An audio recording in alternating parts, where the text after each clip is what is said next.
everyone, welcome back to the podcast. Today I'm talking about a few different subjects today with my guest because she has many different interests and experiences. One of them is breast implant illness, children's health because she is a mum to two young girls, and then the importance of supplements, particularly high quality supplements. So we're going to cover a wide range of subjects, but today my guest is Courtney Bursich, who is a functional diagnostic nutrition practitioner, a board-certified holistic health coach, and a passionate health hacker who focuses on optimizing female hormones and taking an individualized approach to healing.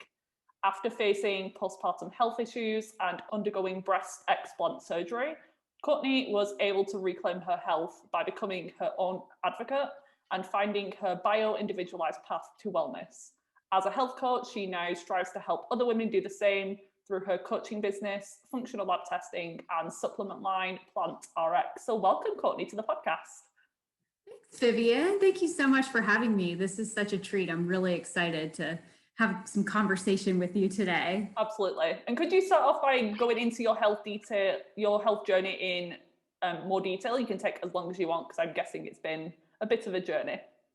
It has. You know, I never really thought I would be here doing this and having these conversations, but one thing has led to another just in my own personal health journey. And truthfully, it all began after I had kids. I kind of always thought I was healthy. You know, my body physiology and my diet were always, you know, somewhat average, normal, probably more health forward. So wasn't doing a lot of fast food and exercising and felt pretty good. But you know, pregnancy will throw your body for a loop, hormonally, especially. And then you add in the responsibilities of motherhood and the responsibility of taking care of another human, another life. And there's no book on how to do that. So, I mean, there's a lot of books on tips and pearls, but, you know, nothing can prepare you for motherhood except for just, you know, diving in and just experiencing it. But what I found is that you know, my body wasn't responding the same way postpartum as it was before. I felt that I could just do the same things. I could do the same workouts and eat the same foods, and I should yield the same result. But I was finding that I was implementing all those strategies and I was feeling burned out and tired and irritable and just this overall feeling of unwell and unrest. I just wasn't the person I thought I was before. It was like I was living in a body that was not mine. And I couldn't understand how things went from feeling totally fine, never obsessing about food, to working so hard to manipulate every single aspect of my day and life so that everything lined up perfectly so I could feel good. And yet I felt worse. And so I started talking to different doctors and started testing hormones and quickly found that some things were a little dysregulated and there were some, you know, hormone replacement therapies. At the end of the day, it wasn't helping me get to the root cause. So I kind of began this quest of trying to figure it out on my own. And I'll be honest, like everybody else, I just Google searched and was on Pinterest and started following people. And as I began to learn a little bit more about my body, I was starting to see these favorable responses, and it got me very excited. And I thought, okay, if I can figure this out, I could probably help other people do it. And so just months of kind of helping friends and family started to put me on a trajectory to build a business out of this. And so I went and got my FDN certification, started running a lot of functional labs, and you know, the rest is history. Here I am, and it's become such a passion of mine because I know that people, if they just had the right resources and the right tools, that they could start making some positive changes. They could start implementing some strategies at home. You don't need everything. They just need the right things for them. So it's all about creating this new perspective and relationship with your body. And when you can start honoring what it is that you're working with and quit trying to force your body to fit another person's mold, then you start to feel your best. You're treating your body as an individual and not just, well, this is just this vessel I'm stuck with, and I don't understand why it works for somebody else and this isn't working for me. And you really develop kind of a new sense of appreciation for your body as well and what it's capable of. Love that you said that, because even if someone's listening and they're thinking, I also was really tired and maybe struggling with weight gain after my pregnancy, then the root causes can still be quite different for both people. And I'm interested, was that your experience after the first pregnancy? And if so, what was the second pregnancy like, or postpartum period? Yeah, the second one, the first one was probably the biggest shock to my body because you go from 0 kids to 1 kid and you're like, whoa, my whole world is turned upside down. 1 to 2, you're kind of in like a kid rhythm a little bit. But mine are about 2 years apart. So I felt like right as I was really starting to hit my stride after the first one, I got pregnant again. And I will say the second pregnancy was a lot easier because it was those first 6 months after my first child where I thought, I have got to figure something out. This cannot be the road that I'm on, where I just feel inflamed. I feel tired. I feel agitated. I just wasn't happy with the way that I felt. And I knew there was something off. There was just something wrong. So that's when I really was just, I thought, okay, I'm in charge of my household. There's a lot of things I can't control, but the things that I can control, what we're eating, what we're doing, what the climate is in our home, those are the things that I'm going to invest my time in. So I'm going to invest, my time in understanding what clean household products to use and what foods to buy and how to prepare them and just how to start making changes, shifts, and modifications for things just to improve them a little bit. And I think that's one thing that can go a long way for people. Some people get really bogged down. Like I know I did. The more you start to learn, you start to get this like fearful mentality that you're doing everything wrong. And you don't have to have everything right for your body to heal. You just have to start doing anything. Just take one small step at a time. Make one healthy swap for foods. Take one fragrance and chemical in your household and get rid of it and bring something in that's more natural based. And every time you make one of those small steps, you get your body a little bit more equipped to do its healing work. So the body's going to do the job for you, but you just have to remove some of the things that are standing in the way. And then you can help fill the gaps for areas that maybe have been neglected for a long time. So don't ever feel, if you're listening and you feel like, yeah, it's overwhelming starting to think about all the things that are burdening our bodies. There are a lot of things. And I remember feeling like anxiety and stress initially, thinking, I have been doing everything wrong my entire life. How am I still alive? And then, I thought, if I don't turn things around, everything's going to fall apart. But that's not the case. I just started doing one small thing at a time. So that's why I love listening to podcasts. I love reading books because it's always just one, like you don't need to digest and process everything, but maybe there's just one thing that resonated with you that you're like, oh, I've never thought of that, or I've never tried that. And it could be one thing that really takes where you are now and it gets you to the next level or gets you closer to feeling your best.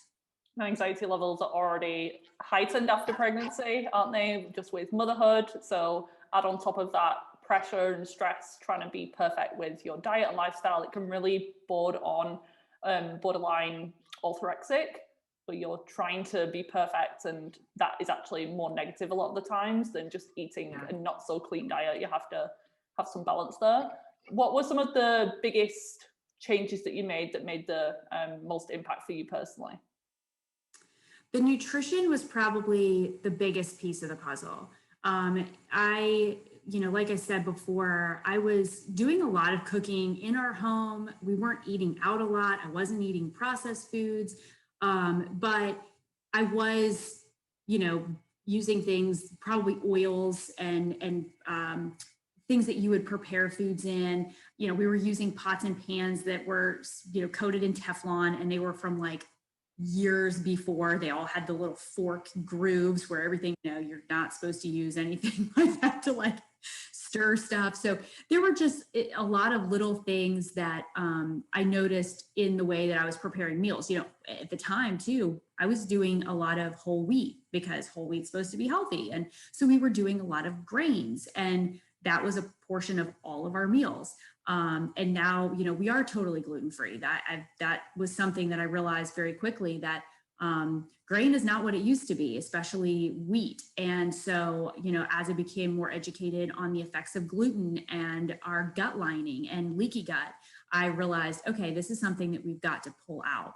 And understanding too, just inflammation in general, because every person is a little bit different. And I use a lot of functional labs too, like the MRT food sensitivity test, because a lot of foods that are even very healthy for people, if their immune system is dysregulated in any way, they can be reactive to very healthy foods, nutritious foods. And so every time, especially if we're consuming them on a regular basis, which most of us are eating a lot of the same variation of foods, you could just be creating tears in that gut lining over and over and over again. And it's just going to keep you from healing, and it's going to leave you vulnerable to gut infections and other forms of disease, because all disease is rooted in inflammation. So you have that long-term inflammatory cascade in the body. You are leaving yourself and your defenses down to developing autoimmune disorders and a number of other problems. So,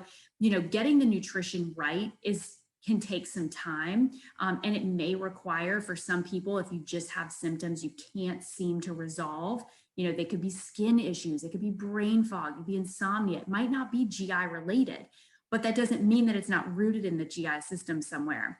So, getting out sugar. I was a chocoholic. So I every day I had to have some sugar. So I got, all sugar out for a while. Now some natural forms of sugar are fine. And then, really resetting my metabolism by not being so glucose dominant, like all those grains and pastas and things like that just put me in like a blood sugar coma. That was really, really important in shifting some metabolic abilities. What about for kids' health? So I've got in my mind, I don't have any kids currently, but I'm thinking in the future, like they'll be eating green smoothies and like healthy foods like that. I know it's probably not going to happen, but do you have any tips on keeping children healthy, and especially for picky, fussy eaters? I wish there was an easy answer to this, because I even had my 6-year-old this morning, like balking at her breakfast, and it's an everyday challenge. I mean, my kids are 9 and almost 7 now, and it's still to this day just a trial and error. What is it that you will tolerate or that you will eat? I will say, if you can kind of get out of your own way, because I think as parents, especially as we become more educated on, the health value of nutrition, what that piece of the puzzle means to our bodies, we feel like we just need to drive it home with our kids. Like, you will have, freshly juiced spinach and kale every morning. And then kids already start having this negative association because the experience around their meals is so traumatic. I mean, I have for sure had my plenty days where I'm like screaming at the kids, and it's like everybody's stressed out. I'm like, well, this is not a really good experience. They're not going to be digesting the food very well. No, not at all. And then the rest of my day, I mean, that's like how we're all starting our day. I'm like, that is not how I envision this going down. And yeah, there's a huge influence on digestion with that level of stress surrounding your meals. So have an open mind. If you're a mom and you're like, well, I just can't get my kids to eat. Well, me either. So we're in the same boat. But I have found that getting them involved in some of the shopping and cooking can be helpful, because it allows them to be a little more curious and explore different flavors and textures of foods without there being this pressure to force everything down their throat. So sometimes it can be, if you've got young kids, taking them shopping might give you anxiety. But when they get, to an age like 4 or 5, it can be fun to go to farmers markets or the bulk bin section, and where you can get small quantities of food. So it might be figs or maybe some nuts and seeds, but they can try things in a small amount. And I just let them pick. Some of the stuff is maybe not as healthy as others. So find the things that are just single ingredient foods, and say, oh, have you ever tried a little dried mango? Oh, let's get a little piece and you can try it. And when there's no expectation on them, and they don't have any association that I'm going to dislike this, they're way more open-minded to it. And I've found that I can piece together a lot of meals because I've allowed them just to experience things without any thinking ahead of time where they're expecting it to be something they hate. Mm-hmm. So, give yourself some grace. Kids' palates are funny and they do change quite a bit. So it's a struggle, but if you stick with it, it does pay off. You just have to be diligent. Just keep giving them the different exposures on a regular basis. Definitely. And you've got to practice what you preach because they're constantly looking at the parents for kind of inspiration and education as to what a healthy diet is. So if you're not eating your vegetables, then you can't expect them to do the same. Me and my brother actually having a conversation the other day about how we've always had a pretty balanced relationship with food. So we grew up eating home cooked meals the majority of the time, but we would still have some junk every now and again and some takeaways and pizza and those types of things. So it's never been that we were told that we have to eat healthily and then we've gone completely the other way, or we didn't grow up with a mum who was constantly dieting and those types of things. So I've always had a pretty good body image and relationship with food. Apart from when I was trying to heal my skin and my gut, I did go down a little bit of the orthorectic path. But yeah, it's an important point just to be patient, just give different things a try and just understand that it's probably a temporary thing that you just have to persevere with and get through.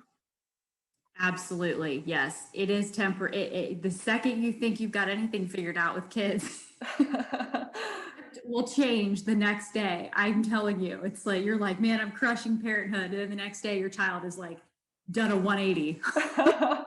Something to look forward to, I guess. I'm very organized type A perfectionist. So I'm guessing that's going to be a struggle. It will have strengths, but it will also pose some challenges. It keeps you humble. I will tell you that. Yeah, true. Not control little humans, and they will keep you humble. So another part of your health journey that I do want to touch on, I'm not sure when this happened in terms of the timeline, but you had at one point breast implants and then maybe your health started to decline. Tell me a little bit more about that experience. Yeah, I actually got them after my second was born. So about a year later. So all of you moms, if you breastfed kids, and you don't even have to be a mom to probably know what gravity does and, breastfeeding does to your breast tissue. And yeah, I felt very insecure really about the way that my chest looked. And I thought I am not getting in a bathing suit with my kids. It's not what it used to be. And I just honestly, I felt really bad about it. And now looking back, I feel bad that I felt that bad. But it was just a place I was in mentally. And I do feel that I have grown so much to appreciate just the way that my body is, just the way it was born, the way it is. It has taught me a lot about self-love and not about just loving the picture of myself that I desire to be.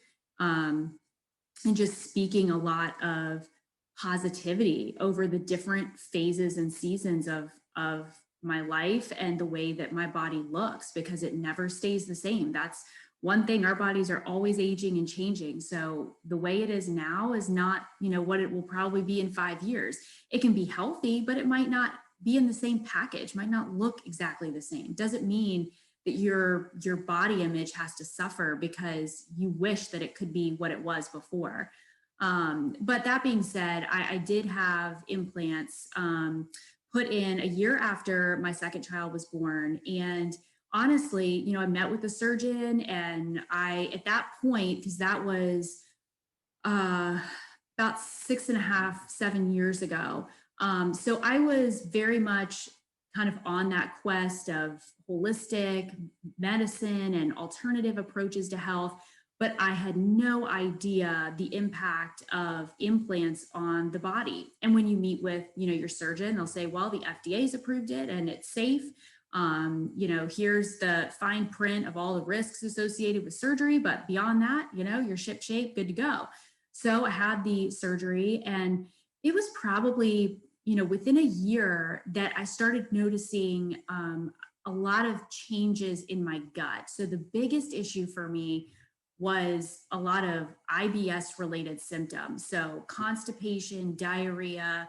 I was one or the other all the time. And I'm like, my diet's progressively gotten better because I've been learning a lot more, starting this business. And never did I think it was the implants, because at that time, that was just never on my radar. I didn't know of anybody talking about that. But then I started having some weird episodes. I had one where I was in a grocery store and I had my grocery cart in the line. And I remember just standing there, and all of a sudden the ground beneath me just kind of felt like it was tilting. And I thought, I'm going to fall over. Like my whole equilibrium just shifted. And I kind of like quickly looked around me like, who's going to help me? Because I'm going to fall over. And I kind of like hunched over on the cart and put my head down. And I looked up, and I mean, everything was so blurry. I ended up just leaving because I was like, I don't know what's going on. It kind of gave me a lot of fear and panic in that moment. And it didn't ever happen again until like 6 or 8 months later. And I had another episode like that. And when I talked to my doctor, nobody was, like, well, it's just kind of an off thing. We don't really know. But I realized very quickly that was not really the only symptom. Like these GI issues were coming. I was losing weight so quickly. I was about 25 pounds lighter than I am now. I mean, I was skin and bone, and I was eating like 3,000 calories a day. I mean, I could not understand how I could possibly be losing weight like this. So I started just digging and doing research, and I asked my doctor, do you think this could be my implants? I saw somebody post on a Facebook page about it. And he said, no, that has nothing to do with it. And I thought, well, I think I have parasites. I think I have gut infections. Can you test for it? They tested for Giardia, and that was it. And it came back negative. And I said, well, I wanted like a full GI map, like a full GI test. And they said, oh, we don't do that. That's just not within our scope. You're fine. You don't have parasites.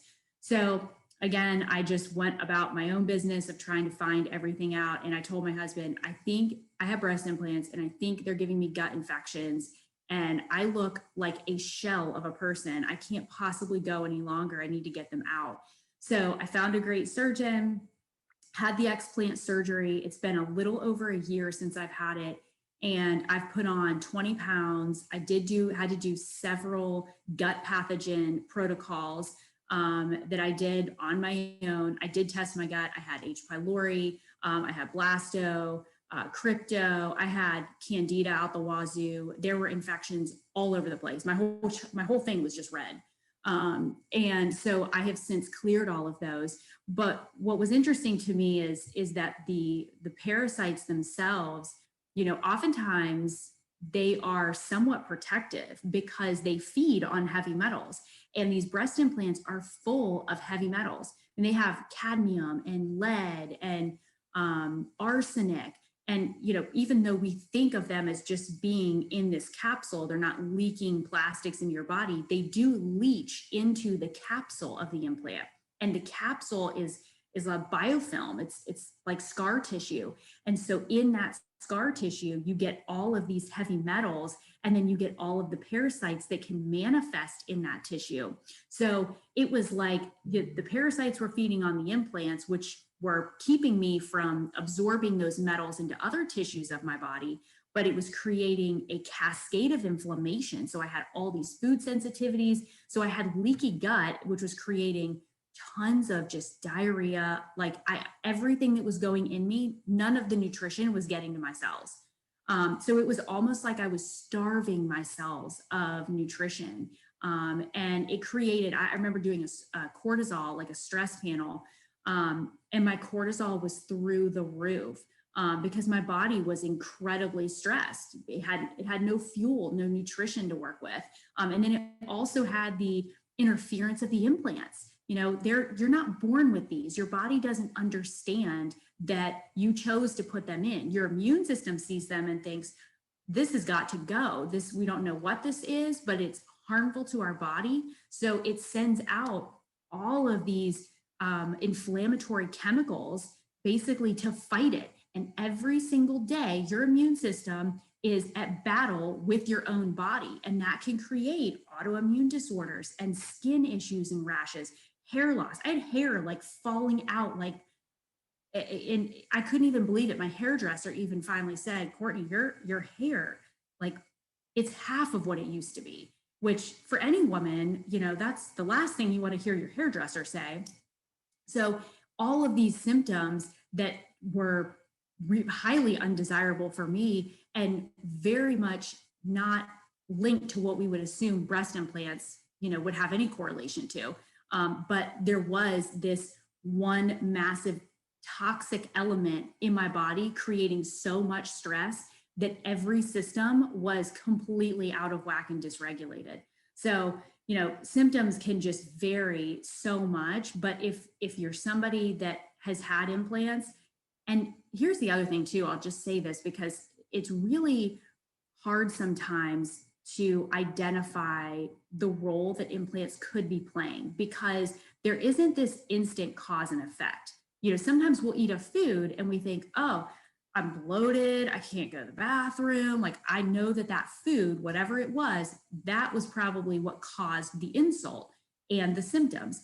Implants for a lot of women, you know, you can go for years. You could go, I mean, I've had some women that I've worked with 8 to 10 years that their implants have, you know, been in, and they think, well, I've never had problems until just now.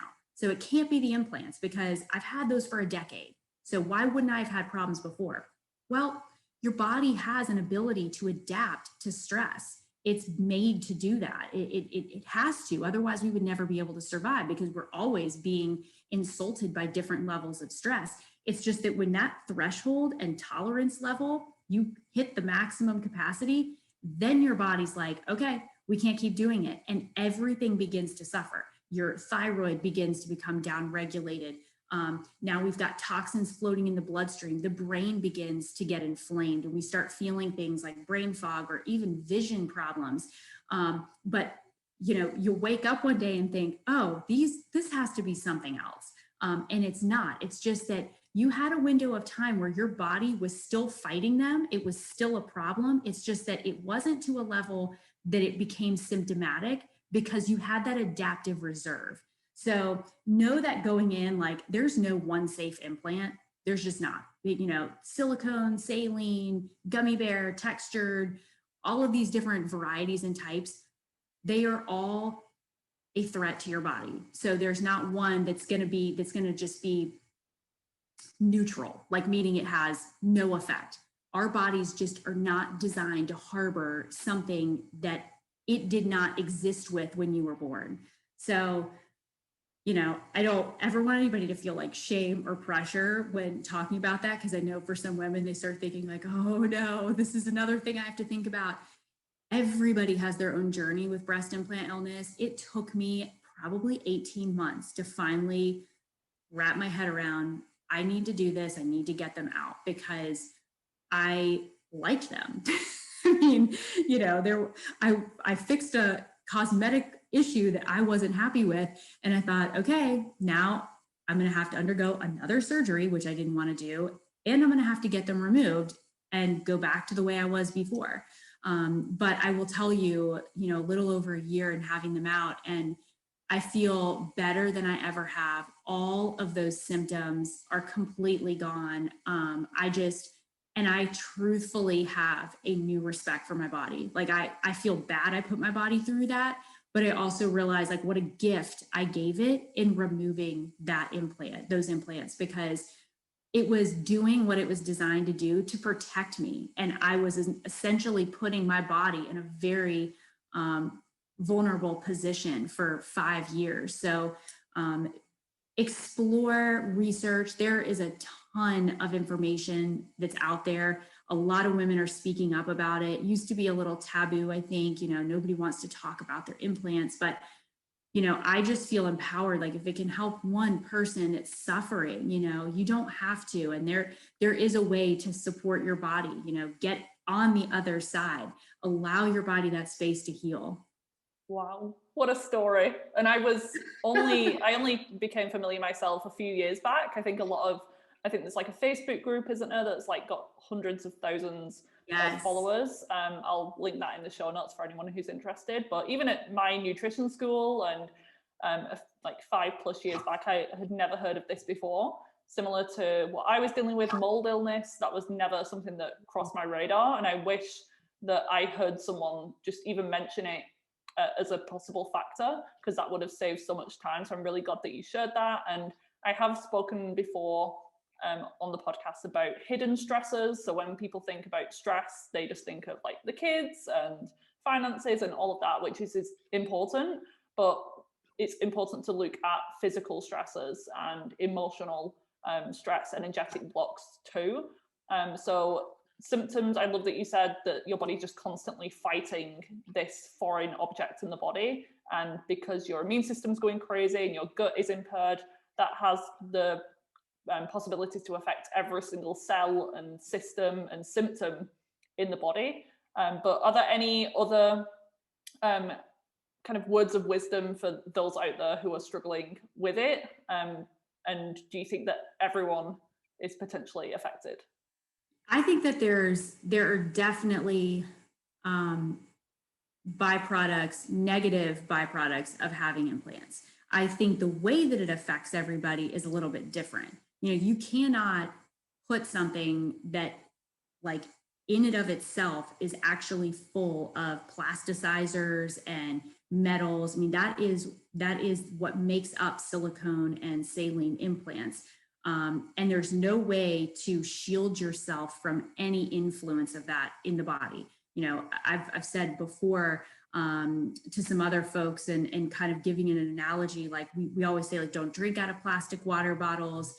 You know, remove a lot of plastics in your home. If you're cooking, you know, you never want to heat anything up in plastic. Essentially think of it as putting, you know, plastic Tupperware or plastic water bottles in your body, and then they're just sitting there. There's no possible way that those are not going to leach some level of toxicity into your cells and into the tissues of your body. You can't. So whether that becomes symptomatic for somebody or not, you know, varies from person to person. But I think there is definitely, there is a sacrifice. If you do it, you just have to know what you're getting and what you're at risk for. And I think that we're just living in a day and age where we are so inundated with so many stressors, like you said, all of these hidden stressors, whether it's, you know, Wi-Fi and EMFs, or it could just be toxic chemicals, things that we're spraying on lawns and things that get on pesticides and herbicides on our foods. There are so many different things that our body is having to manage at one time. And all it takes is that one extra stressor that tips the scales. And that stress response in your body is like, I cannot keep it up.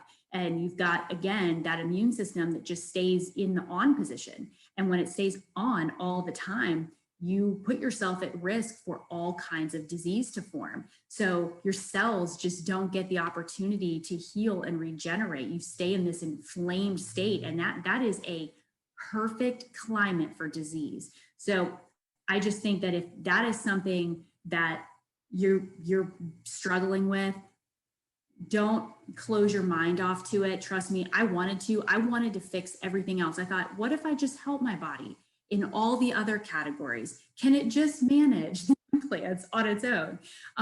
But it can't. I just kept coming back to the fact that I really want for my body to have as many things working for it as possible.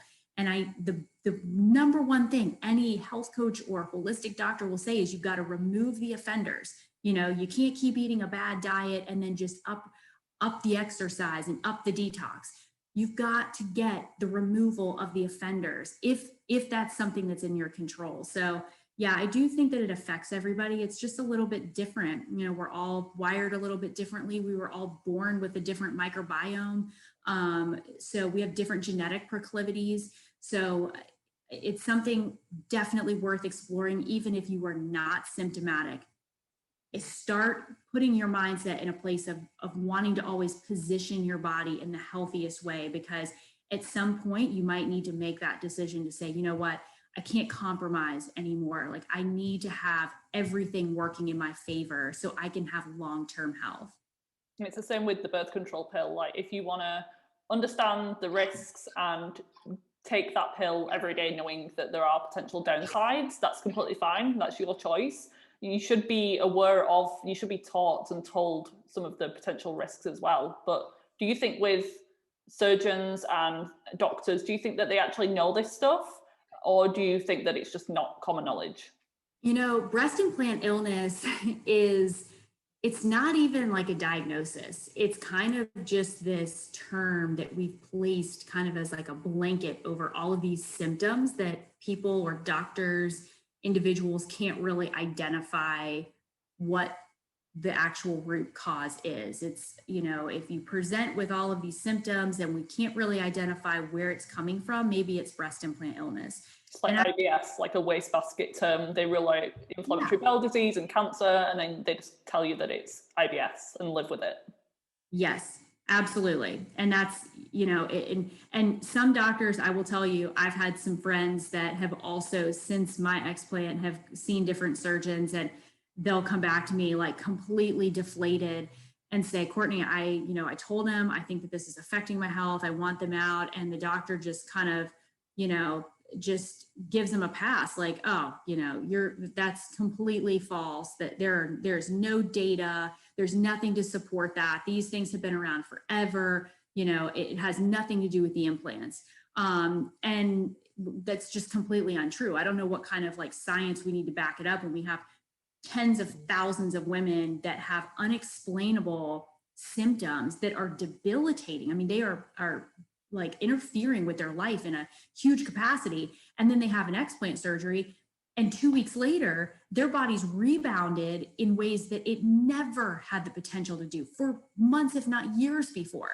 So, you know, to me, I'm like, okay, that says a lot. And some of those, like the Facebook page we talked about, and there are a lot of groups of women that will, I think, really do empower and kind of take the stigma and the shame away from the discussion around breast implant illness. So I think that can be really helpful. But know that if you do go to a doctor, not everyone is going to believe you. Not everyone thinks that the breast implants are causing any issues at all.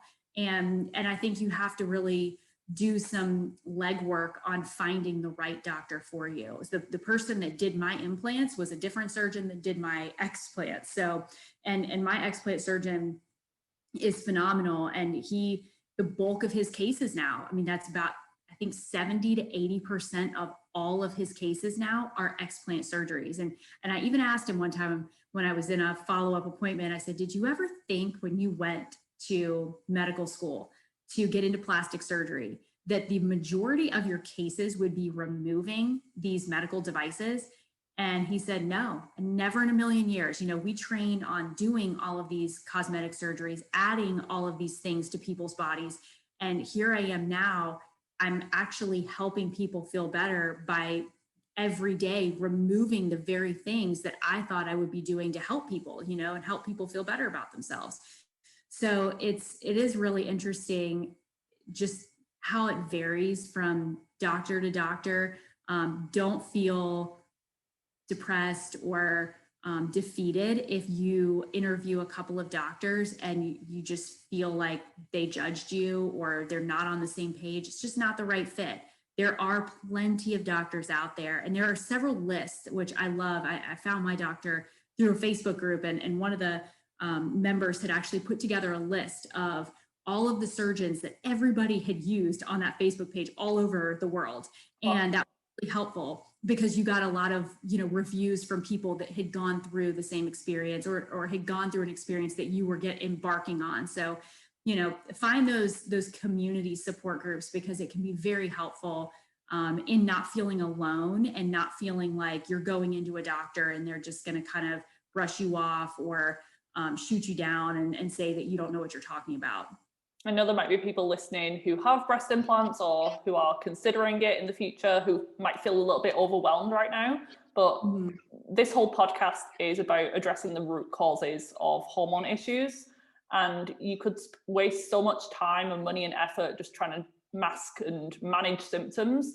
And I see people doing this, like they're just taking herbal medicine or bioidentical progesterone, but they're still and having to eat like a super strict diet and take all of these supplements. But if it is breast implant illness that is causing your issues, then this is amazing, because if you address that, then all of the upstream problems, downstream problems, should I say, just kind of resolve on their own if you give your body that extra helping hand. So this is like a real root cause problem that not a lot of people know about. It is. Yeah. I mean, I will tell you, as soon as I had my implants put in and I had no issues with fertility with my first two, I stopped having a period. Did not have one for 5 years. Wow. So like, you know, and female hormones are like that. You know, if our body says, hey, it is not safe here to grow a human life and support pregnancy, it is not going to let you get pregnant.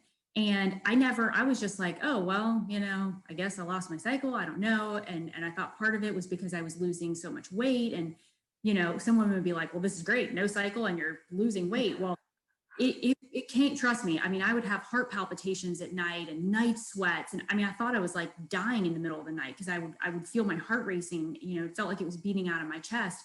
But yeah, I mean, it was again, another red flag that my body on the inside was at a extremely high level of stress, and it shut down the moment I got those implants. It shut down the hormones responsible for fertility. And I was blown away. I thought, wow, that was like rapid. Like my body just did an assessment and said, this is not good.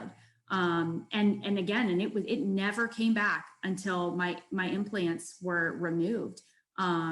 So yeah, just another, you know, again, like for females, if you've got some things that you're just struggling with, if you're not looking at that and you have implants, definitely just start learning a little bit more. I know it's a journey. I wrestle with it. I tried not to think about it. I tried not to do research about it because I did not want it to be my implants. But the more I ignored it, the more I just felt this draw, like I needed to address, you know, I needed to just turn over that stone and say, is this a possibility? So it took me a good 18 months from the time I initially heard about it till the time I was actually getting my explants done. But I will tell you, I learned a lot. And by the time I was ready to have that explant surgery, I was so excited. I could not wait to get on the other side. Do you agree that you've probably gone through what you went through to help now other people? I feel like that with my health. Yes, 100%. I even had breakfast with two women last week that one of them was actually a client of mine that I had never met in person, but I've known her for a couple of years. And when I first got connected to her, she had been working with some incredible doctors all over the country, and nobody could figure out why she was so sick. And she was like, I can't even get out of bed. I mean, I feel like, you know, I'm in my mid 50s and this is it for me. Like I am so sick and I don't know what to do. And I just asked her, because it was in that moment that I was booking my explant surgery. I said, do you have breast implants by chance? And she said, yeah, you know, I've had them. I actually have had them for like 22 years. I said, has anybody asked you if that could be contributing to the symptoms of why you're so sick? And she said, no, nobody has. And so I just started telling her, I said, look, I just learned about this myself. I'm actually getting explant surgery because I've had some things going on. And she said, Courtney, I feel like you were sent to me to tell me this. And she had explant surgery 2 days before I did. So we had like timed it and we were communicating afterwards. But I actually met her last week. Now this has been a year since then, since her explant and mine. And she's like, I have my life back. She's like, I don't know if we had never had that conversation, if we ever would have figured that out. She's like, I can't tell you how grateful I am, you know, my family and my kids. Like, I did not think I had much of a future left because of how debilitating my pain level was. And so if it was just for that one person, I'm like, this had purpose. So anybody listening, like you could have that same journey too. And it doesn't mean you've got to be a health coach or be in the wellness space. It could just be a friend of yours. Chances are, you know, anybody that's close to you that has breast implants. And it's just a matter of just asking them that question. Hey, have you ever considered this? because it may be just that one moment, that one question that alters their future of their health. Totally agree. And is there anything that you did specifically to help you heal and detox afterwards, or was it just like have them removed? I know that you said about the gut infections. Could you talk a little bit about your treatment and if there was any like liver support or anything to support your recovery from surgery even? Yes. So I did do some different detox regimens. I had started working on some of the gut regimens prior to getting my implants out. But I actually realized after about a month in, I was like, I'm going to put the pause button, because I quickly realized that these bugs were kind of like the garbage disposal for a lot of the toxins that were being leached in my body, so it seems weird to be like, well, I'd rather keep my bugs, but they were actually kind of protecting me from another layer of toxicity. So I worked on just upregulating liver detoxification, making sure that I was getting ample glutathione. I was doing a lot of herbal liver support, so some milk thistle, dandelion, lots of bitter greens. Amino acids are really important for liver detoxification, so making sure I was getting great sources of protein, keeping my diet as clean as possible. And then I also was doing a lot of infrared sauna use. So just sweating, that's a great way to help eliminate toxins. So I was using, thankfully we do have an infrared sauna in our home. And so I was using that on a regular basis. But then post-surgery, you kind of have to take it in phases. I think I got really excited to just just start throwing everything out and just like, let's detox everything. But again, you only have a certain capacity to detoxify. Your liver is the main organ responsible for that detoxification. And you've got to be able to kind of take a multi-tiered approach to doing that. So again, using some N-acetylcysteine, glutathione twice a day, in the morning and at night. And then I started layering in that gut protocol. And so I use several different herbal forms to do that. But the whole time right after the surgery, and for probably 4 to 6 months after, I was doing some binders. So some heavy metal environmental toxin binders, just to kind of help trap and mop up the mess of everything that was left over. It is really important to note that if you are getting an explant surgery, that your surgeon does remove the capsule around the implant, because that is where all of that nasty stuff resides. If they just take the implants out, that's great, but now we're leaving behind kind of like the rotted dead roots. It's like you just took the plant and just shaved it off and tossed the green stuff and left all the roots. Well, the roots are going to sit in there and rot and create all kinds of toxicity. So making sure that they carve out and get that entire capsule, that's really important. So make sure if you're talking to a surgeon that you address that too. But heavy duty binders, multiple herbal protocols, and I had to pulse those on and off. So I would do some gut stuff, and then I would come off of it for a month or two, and I would focus on some immune supportive and gut rebuilding supplements. I used some colostrum even at times to help rebuild that mucosal lining, to help fuel my immune system. So yeah, it was kind of a bit of a journey, and I saw changes in my body pretty quickly as I kind of worked through those different regimens. But I will say almost every person is probably going to need to do a gut protocol, because I had a ton of gut bugs. And again, you've got to go slow, because you start killing off a lot of things too quickly. And those are biofilms too. You got a lot of biofilms in your body as a result of those implants. And so as you begin to break those down, they actually become more toxic to the body until you can actually excrete them. So doing the binders, doing the herbals, berberine, wormwood, garlic, all of the things that are antibacterial and antiviral are very, very helpful, but take it very slow too. Yeah, not just straight up out of surgery. You don't want to be putting an additional stress on the body, even though it's ultimately a good thing that you're going to work on your gut. You need to give your body time to rest. And I love that you said it's going to take time. It's not going to be like a 4-week gut cleanse and you're good, especially if you've had other, well, we all have environmental exposures and metals and all of that. It's going to take a few months at least. And I'm glad that you addressed the phased approach, because if you're not going to the bathroom every day and you're trying to kill off parasites and bacteria, you're going to feel way sicker doing that.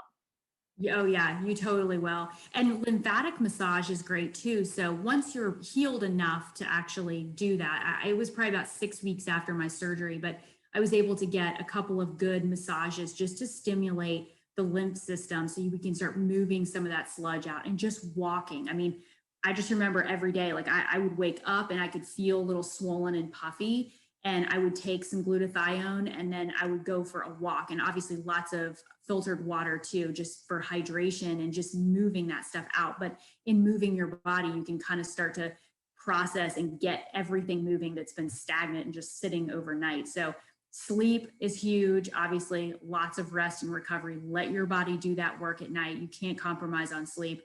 Lots of filtered water, lots of antioxidants, and then, you know, all kinds of herbals and support systems for liver detoxification is incredibly valuable. And why was it that you decided to start your own supplement line? Were you just finding that the quality of regular brands online weren't great?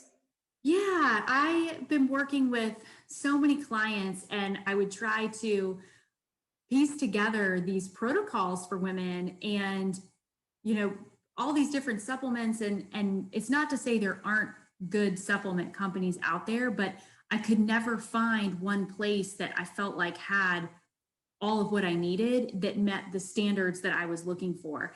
And a lot of it has to do with the processing. It has to deal with the actual raw ingredients that we are, you know, talking about, like that we want to use, like the raw ingredients that many people say, oh, cordyceps are really good and chlorophyll is really good. Well, they are really good, but what's in them? You know, what are they contaminated with other types of metals? And again, like glyphosate or other harmful pesticides, because that stuff is everywhere. I mean, it can Things be like mold. Yeah, oh, absolutely. Mycotoxins for sure. I mean, contaminate so much. So I wanted to find a place that I could trust that every single ingredient was tested so rigorously that it was just that pure one ingredient in there, and there weren't any excipients, so like little fillers, and you'll see magnesium stearates and vegetable stearates and all kinds of extra fillers that kind of help keep the capsule and the formulation kind of like a certain texture. So I started working with a lab and realized that I had an opportunity there to create my own brand. And I was so excited. I jumped all over it. It was about a year ago, and created these products for people that I know are incredibly pure, that there's a certificate of analysis on everything, that you can track and trace back every single ingredient. And over 60% of the raw materials are even disregarded and thrown out or rejected because they do not meet the standards. So even when, you know, these different farms are being vetted for their particular ingredient that we're using, they have standards in place. But even the raw materials that they bring in, sometimes by the time it reaches us, something has maybe happened, you know, in their processing of the actual element. And so when we go to test it, we say, hey, this isn't what it's supposed to be. We have to get rid of it. So it really puts the emphasis on the quality, because nobody wants to be taking supplements with a side of chemicals, with a side of extra molds. You know, we want stuff that is purely what it says it is, that's actually going to help the body. And I think a lot of people, you know, trust the fancy labels, and they look nice, and they've got all these different types of verifications on there. But at the end of the day, if we were to really look at it, we'd probably be surprised at what we would find that's in there. Trying to do a good thing and spending your money and maybe buying the cheaper options, but they're probably cheap for a reason. And I bet you've learned so many like secrets of like companies not providing good products, and there are meant to be these good brands out there. And even on Amazon, counterfeit products are a huge issue. What they say on the label isn't what's inside. So it's a scary world with supplements. And that's something that's been on my radar. Like, should I do something like that in the future? Because I agree. Otherwise, you're trying to formulate your own perfect set of supplements, and that could be difficult. So I'm glad that your company, and it's Plant RX, am I right? Yep, Plant RX. Amazing. Yep. So yeah, there's several products on there, great daily support. I have one, I always tell people to smell it. Well, there's two of them that are very fragrant, and I think it just it speaks to the quality of the ingredients. So the plant nutrient supplement, honestly, it smells like a garden. I mean, it smells so potent. You can smell the garlic, you can smell the greens. And that's the way it should be. I mean, there are several supplements where I've opened the bottle and it smells like chemicals and plastic and sterile. And that's not what I would envision a supplement being. You know, I want to use real materials, real foods. That's what the body knows. So not having isolates that have been refined or that have been made in a lab that are completely synthetic. You know, my form of vitamin C is a very bioavailable form of vitamin C because it has bioflavonoids and it comes from amla berry and other whole food sourced ingredients. So it's something that the body can use, and it has this entourage of other elements that help the expression and the uptake of those nutrients. It's not just ascorbic acid that's synthetic and made in a lab. And then the sleep blend that I have has lavender in it. And when you open the bottle, I mean, you get this aroma of, I mean, it smells like a spa. It smells like lavender. But it has several other things in there, L-theanine, which can be really good as a kind of a calming support before bed.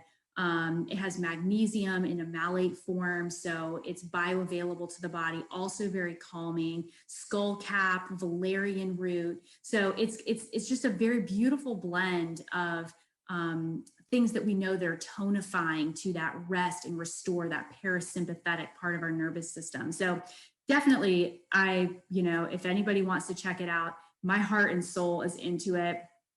I break the capsules open, like the vitamin C's and other things, and I give them to my kids that can't swallow pills yet.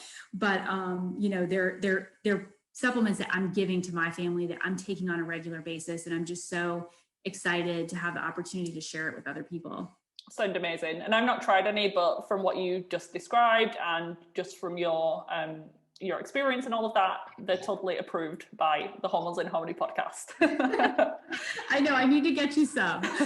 And I was going to ask I ask a few final questions about you personally. The first one was going to be, what's one supplement or food that you couldn't live without? Would it be one of those two products that you just mentioned? Yeah, I do love the sleep blend. It's like a part of my nightly regimen because I try to have like a whole practice around sleep, which sometimes it's like a 10-minute thing because, let's be honest, life is busy. But I do 2 of the sleep blend capsules. I do that while I do like a magnesium bath or like an Epsom salt bath and just try to have like a hot tea or something. So to me, it's all about the experience. So if you can kind of create, you can't just out supplement bad lifestyle and poor habits. So I try to, make everything intentional, but try to make it an experience. So that's definitely one thing that I would miss. If I didn't have it, I would be sad. Love that. What's one thing that you do daily to stay in hormonal harmony? Oh, I go for walks every day. It's, to me, if I don't take those mental breaks just to get some fresh air, I know we were talking earlier about how it's so cold, but it, for me, is just a way to decompress, way to like move my body passively. It's not stressful, and just to have some downtime. So, for hormones, for sure, getting a handle on the stress response in your body. You cannot be stressed out all day and have good hormones. So you've got to find moments, even if it's for 5 or 10 minutes, and maybe you can't walk, but you can just do some deep breathing or stretching, whatever it is, just get in the habit of doing it because your hormones and your health are going to rely on it to keep you healthy. 100%. Is there a book recommendation that you can share? So on any of the subjects that we've covered today, so motherhood, children's health, hormones, breast implants, anything that you want to share with the listeners? Yeah, so this one's maybe a little bit off of the topic of today, but it's one I've been reading. And I do think it's very relevant though. It's called Sleep Smarter by Stevenson. Yeah. And I absolutely love it. We were just talking about creating a practice around sleep. That's one area that I know I've compromised as a mom. I'm like, okay, I'll wait till the kids go to bed and then I'll hurry up and try to do all the other things I didn't have time to do. And it's 8:30, 9 o'clock at night and I'm starting projects. I'm doing laundry and I'm meal prepping and I'm responding to emails. And I think this is not the time. 9 p.m. should not be the time to start these things. And he's really made me realize that this could be one of the most important pieces of our day that, often it's not glamorous. We don't, we always think about it as like, well, if you need to hustle, like that's what you can carve into. You stay up late at night and just cover the ground that you missed during the day, but you cannot do it. You will really put yourself in a bad position. Your health relies on you being able to recover every single day. So I actually put it by my bedside and I was like, I'm going to read a chapter every night instead of watching TV or getting on my phone. So it's actually been great. I have enjoyed it. I feel good when I go to bed. I'm like, okay, I'm into it. I've read that as well. It's a really good book. And I love his podcast. I think it's called The Model Health Show. Really great. Yep. It's one of the first podcasts that I ever listened to. So great recommendations. Too. Yeah. So I'll put them in the show notes for everyone who hasn't heard of him. And very last question, Courtney, is where can people find you online? Are you on social media? How do you work with clients as well? Because I'm sure people are interested. Yes, I would love to connect. So please find me on Instagram. I'm at organic_blondie. I also am online at organicblondielife.com. So you can find me there. There is a ton of information on my website, all about functional labs. You can read about all of the ones that I work with clients on. You can even purchase them directly through my website. You can book a discovery session with me through my website or through my Instagram. So you can head over there and do that. It's a free call just to get to know me and for me to get to know you and see if we're a good fit. I work with people in group platforms and then also individually. So, I love to connect in whatever way, works for people. And I also have a couple of courses that are online. They're totally self-paced that people can do, but definitely just, find me on Instagram. If you're there, that's where I spend the majority of my time. And I would love to connect with you virtually and hear more about your story. Great. Thank you so much again. This has been really jam-packed with information. I hope there's people out there who this is I know that there's going to be people out there who this benefits. Thank you again for sharing your story. And I'm so happy that you're feeling better. Yes. Thank you so much, Vivian. This has been such a joy.